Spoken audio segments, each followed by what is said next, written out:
So I bought this 196cc diesel engine off of eBay and really had no idea where to even start with it. I've never messed with a diesel engine before. I've messed around with gasoline engines quite a bit, but never a diesel. So I thought I could just throw some fuel in it and crank it. But that wasn't the case. So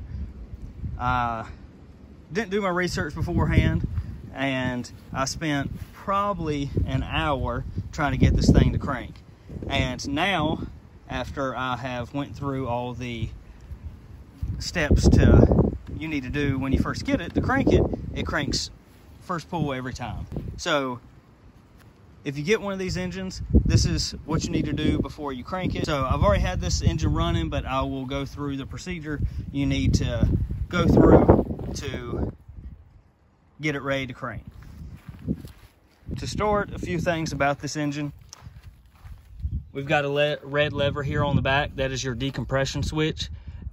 You have to push this decompression switch down to be able to pull the cord. Otherwise, with the decompression switch up, this thing is rock solid. You're not going to be able to pull that at all. So a little trick is to make sure that you take all the tension out of that line and then push your decompression switch down and you're ready to pull. Now, if you don't pull all the tension out of that line and you push the decompression switch down, well, and you push that decompression switch down, it's still going to yank it out of your hand after about half a pull.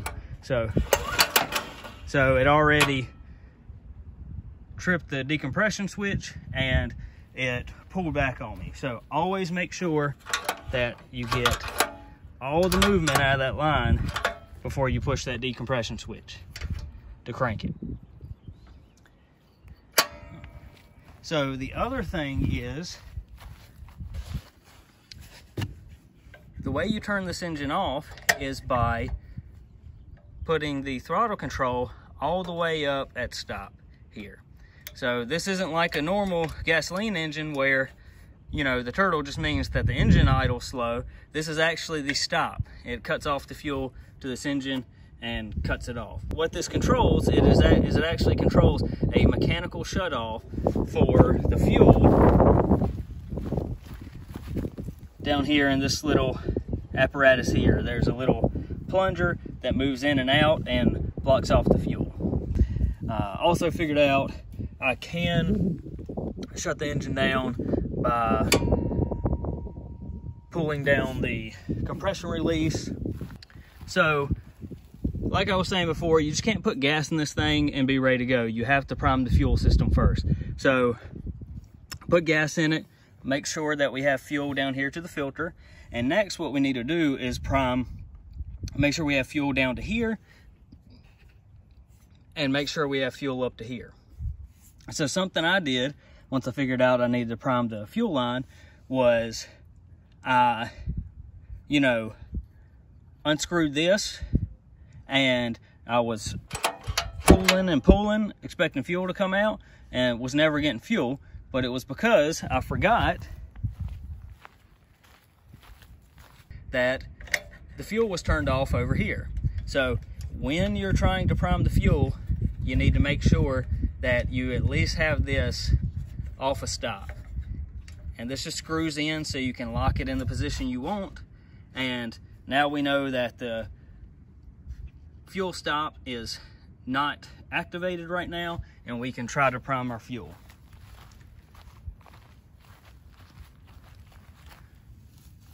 So what we're going to do is we're going to crack the fuel line here.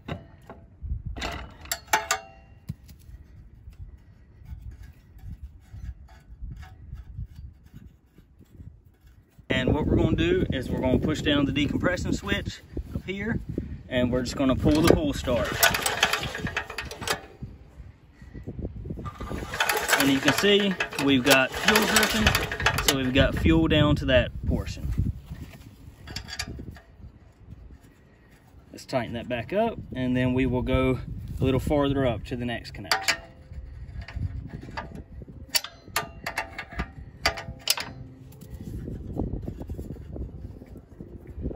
But when I was doing this, I just couldn't get any fuel to prime, and I was about to take the whole thing apart, make sure that everything was working, and it finally dawned on me that I had not adjusted the throttle up front, and the fuel was actually turned off.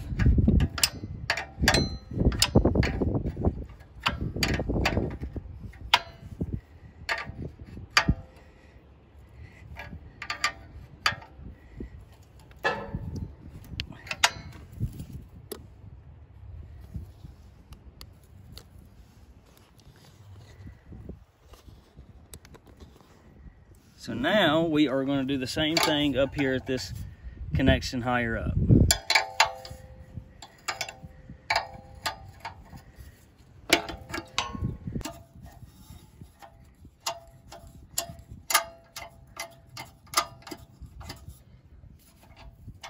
Okay, we've got our connection loose, and the same thing. Hold your decompression switch down and pull the starter.